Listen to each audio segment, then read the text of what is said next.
तो हेलो दोस्तों, स्वागत है आपका हमारे इस छोटे से चैनल में। मैं हूं तरंग और आज मैं one of the most favourite topics के बारे में बात करूंगा, जो है स्ट्रक्ट और क्लासेस।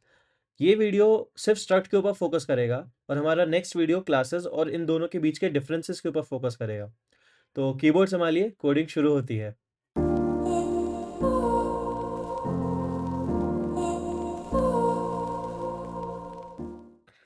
स्ट्रक्ट एक flexible building block of code है जो कस्टम डेटा टाइप को डिफाइन करने में हेल्प करता है। ये एक वैल्यू टाइप है। इसका ये मतलब है, अगर मैं स्ट्रक्ट को एक वेरिएबल में असाइन करता हूँ या एक फंक्शन में पास करता हूँ, तो इसका एक कॉपी बन जाता है। इस बात को ध्यान से सुनना। अगर मैं एक स्ट्रक्ट को एक वेरिएबल में असाइन करता हूँ या एक फंक्शन में पास करता हूँ, तो उसका कॉपी बनता है। तो अब मैं एक स्ट्रक्ट बनाऊंगा। इसके लिए मैं सबसे पहले स्ट्रक्ट लिखूंगा और उस स्ट्रक्ट का नाम लिखूंगा, जो मैं यहाँ पे पॉइंट ले रहा हूँ। अब मैं उसके प्रॉपर्टीज डिफाइन करूंगा। तो सबसे पहले मैं उसका एक्स कोऑर्डिनेट डिफाइन करूंगा एंड देन उसका वाई कोऑर्डिनेट डिफाइन करूंगा। तो यह हमारा सिंपल सा स्ट्रक्ट बन गया है। ये एक्स और वाई हमारे स्टोर्ड प्रॉपर्टीज हैं।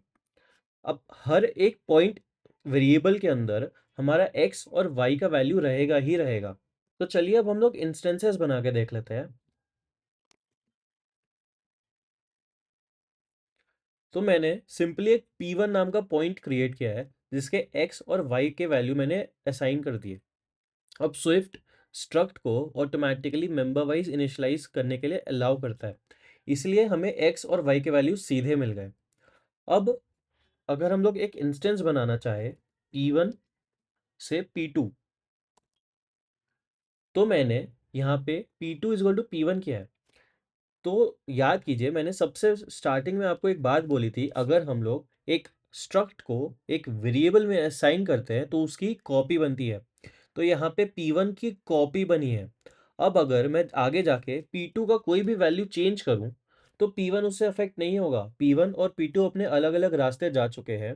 P1 का कोई भी चेंज P2 को अफेक्ट नहीं करेगा और वैसे ही P2 का कोई भी चेंज P1 को अफेक्ट नहीं करेगा। हम इसे करके भी देखेंगे।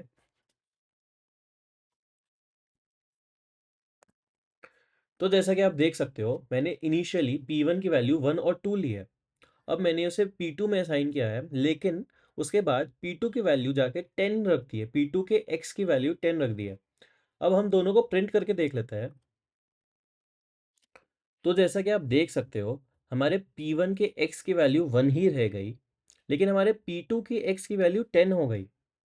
इसे हम कॉपी बाय वैल्यू बिहेवियर कहते हैं और इसी को हम लोग वैल्यू सिमेंटिक्स कहते हैं। अब हम लोग म्यूटेटिंग मेथड के बारे में जान लेते हैं। मैं इसे कमेंट आउट कर देता हूँ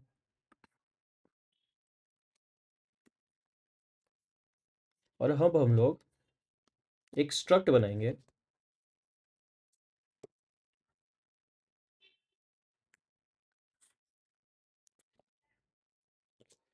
तो यहाँ पे मैंने एक स्ट्रक्ट बनाया है जिसका काउंट एक स्टोर्ड प्रॉपर्टी है जो इंट टाइप का है, और मैंने इसमें एक मेथड भी लिखा है जो इंक्रीमेंट नाम का है और ये काउंट को जस्ट +1 कर देता है। अब आप लोग देख रहे होंगे कि ये म्यूटेटिंग यहाँ पे लिखा हुआ है। हम लोग इसके बारे में बात करेंगे। हम लोग इसका एक इंस्टेंस बना के देखते हैं।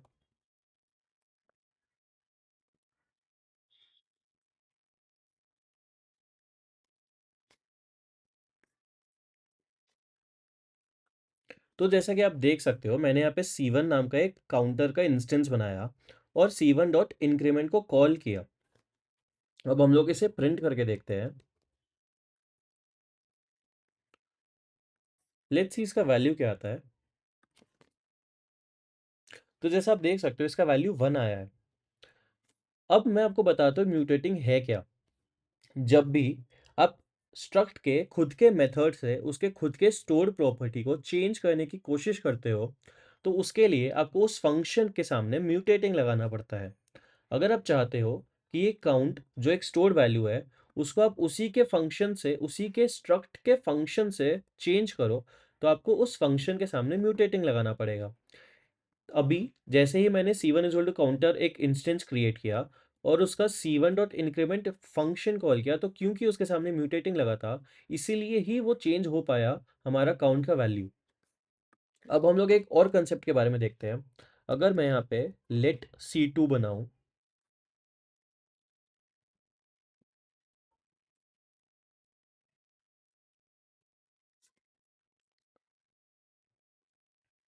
और